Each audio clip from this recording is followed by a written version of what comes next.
Assalomu alaykum bahor gullarining obunachilari. Bugun bizda shunaqa bahoriy bayram atmosfera juda ham qiziq. Qisqacha bir ko'rsatib o'tmoqchiman. Kelaverasiz.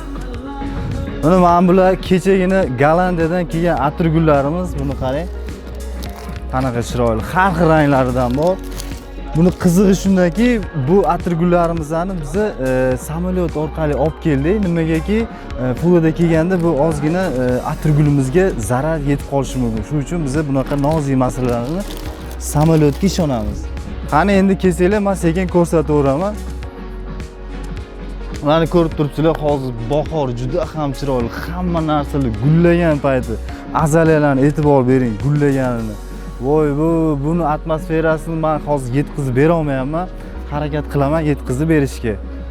Xo'p, bu joyimiz bizda landshaftli joy bo'ladi. Ya'ni o'sha kelgan mijozlar ko'rib o'zini yerini landshaft qildirganda qanaqa bo'lishini tasavvur qilib olishi uchun, yaxshiroq tasavvurga ega bo'lishi uchun buni shunaqa qilib qo'yganmiz.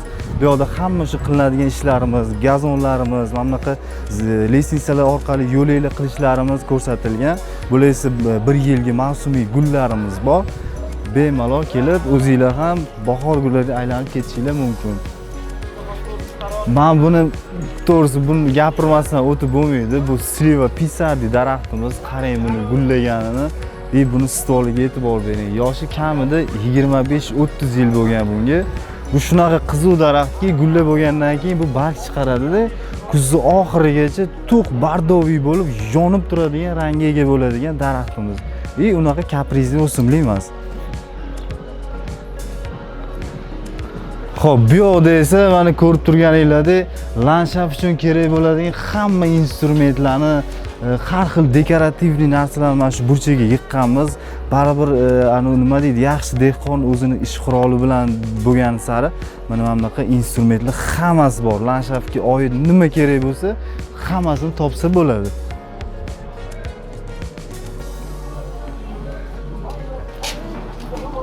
Bu yerda esa o'sha Yevropalarda ko'rgan landshaftlar uchun ishlatiladigan tabiiy dekorativniy hamma narsalar bor. Dekorativniy toshlar, ranglarimiz, mana bunaqa karalarimiz bor. Bu sosnoviy kara.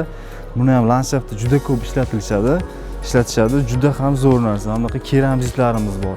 Buni ikki xil maqsadda ishlatamiz. Shu landshaft chiroyli bo'lishi uchun ham, ya'ni va daraxtlarni ekishdan oldin ham buni обязательно ishlatamiz, chunki daraxt ekishdan oldin birinchi qatlamda keramzitimiz bo'lishi kerak. Bu yerda mana ko'rsatib o'tdik. Shu landshaft uchun kerak bo'ladigan hamma mahsulotlarimiz bor. Voy, bu bonsai qarang chiroyligini. Bu majvelli bonsayimiz, bunga juda ko'p vaqt, juda ko'p mehnat ketgan. Buni bunaqa chiroyli shaklga keltirish uchun bular bizda indiyskiy sirin bo'ladi. Bu barg tashlovchi indiyskiy sirin. Endi e'tibor bering, qanaqa mehnat qilib buni shunaqa darajaga olib kelishgan. Bu yoz issig'ida shunaqa chiroyli gullaydi. Xo'p, bu yerda esa ko'rib turganinglardek, bular o'sha har bitta mijozlarimiz kelib xarid qilgan o'simliklari, bularni o'z egalariga yetkazib beramiz. Mana shu burchak hammasi shunaqa mijozlar tanlagan o'simliklar bo'ladi. Bularni har bitta egasiga sifatli darajada yetkazib beramiz. Bizning xabaringlar bor, Samarqandda ham filialimiz bor. Hozirda mana ayni damda Samarqand uchun yuklarimiz chiqib ketadi. Ya'ni Samarqandga filialimiz uchun mana shu narsalarning hammasi Samarqand filialimizga chiqib ketadi. Qarang, endi bu atmosferani qarang, chiroyligini. Voy, bu men ko'rib turgan daraxtlar hali joylashtirib uspet qilisha olmagan, chunki bu hozir shunaqa mavsum. Yevropadan har kuni bir kunda 2-3 ta furamiz kirib keladi. Ularni mana shunaqa bu yoqqa tushirishadi-da. Bu yoqqa tushirib bo'lgandan keyin hamma hisob-kitobini qilib, bularni o'z joylariga tarqatishadi. Lekin hali mana ko'rib turibsiz, ko'pligidan, mahsulotlarimiz ko'pligidan uspet qilisha olmayapti joy-joyiga qo'yishga. Mana bular Kiparis Arizonika bo'ladi. Mana o'zidan yaxshi hid chiqaradigan, xushbo'y hid chiqaradigan Kiparis Arizonika. Bo'yi mana 4-5-6 metrgacha bo'lgan Arizonasi Kiparis. Juda ham chiroyli. Va buni shaklini qarang. Bu Kiparis Leylandini Gold Rider sorti. Bu balandligini qarang. Bunaqa juda ham noyob. Menimcha bahor gullarida bor, faqat tag'indan bilmadim. O'zingizlarning fikringlarni kommentda yozib ketinglar agar xato gapirgan bo'lsam. Bu shunaqa spiral shaklda 1 yilda 1 marta, 2 marta o'zining holatiga qarab strishga qilinadi. Bu nimsoya joyga ekiladigan dekorativniy o'simligimiz. Hozirgi o'sha kiparis leylandimizni bu piramidalniy holati, bunga shakl berilmagan. Bu shunaqa tarzda eslatib o'tamiz. O'zi bu juda ham tez o'sadigan archalardan hisoblanadi. Parvarish juda ham oson, faqat nimsoya joyga eksa bo'ldi. Bu esa o'sha aytib o'tganimizdek kiparis arizonskiy. O'zidan juda ham zo'r hid chiqaradi. Ana kechki payt ustilariga suvlarni sepib, yomg'irdan keyin buni oldida o'tirish juda ham gashti boshqacha. Voy bu magnoliyani qarang. Ko'rganmisizlar shunaqasini, hali bargi chiqmasdan turib gullab o'rgan magnoliya. Bu listopadniy magnoliya bo'ladi. Magnoliya so'zini oldin birinchi gullab olib, keyin barg chiqaradi-da, bargi o'sha kuzning oxirigacha turadigan eng chiroyli bo'lgan magnoliyalardan biri. Bu yoqda esa mana Sliva portugalskiy o'simligimiz. Bu shifalera shaklda, shifaleraning ham shtampoviy shifalera.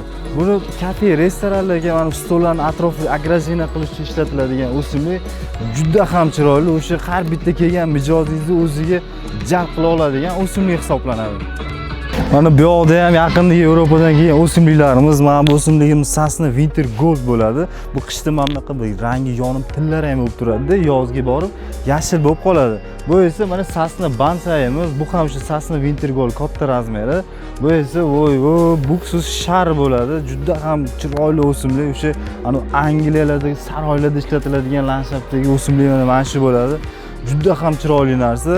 Va ko'pchilikga yoqadigan mana o'sha Viburnum tennis o'simligimiz. Buni qarang, atrofi to'la gul bo'ladi. Endi tasavvur qiling, oppoq to'la gulli, o'zidan shunaqa yoqimli bir asalli hidi chiqadigan o'simlik. Bu narxi ham unaqa baland emas, juda ham 1.300.000, 1.400.000 shu atrofda edi. Juda ham kaprizni bo'lmagan o'simlik va vechna zeleniy turadi. Umuman barg tashlamaydigan narsa. Kimga bunaqa o'simliklar kerak bo'lsa, bemalol bahor gullariga kelib xaridlarni amalga oshirsanglar bo'ladi. Eslatib o'tamiz, bahor gullarining Hasanboyda filialimiz bor, Samarqandda filialimiz bor, Tojikistonda, Osiyo 40da. Umuman kimga qaysi lokatsiya kerak bo'lsa, bemalol bizga murojaat qilsanglar, sizlarga yoqqan o'simliklarni yetkazib beramiz.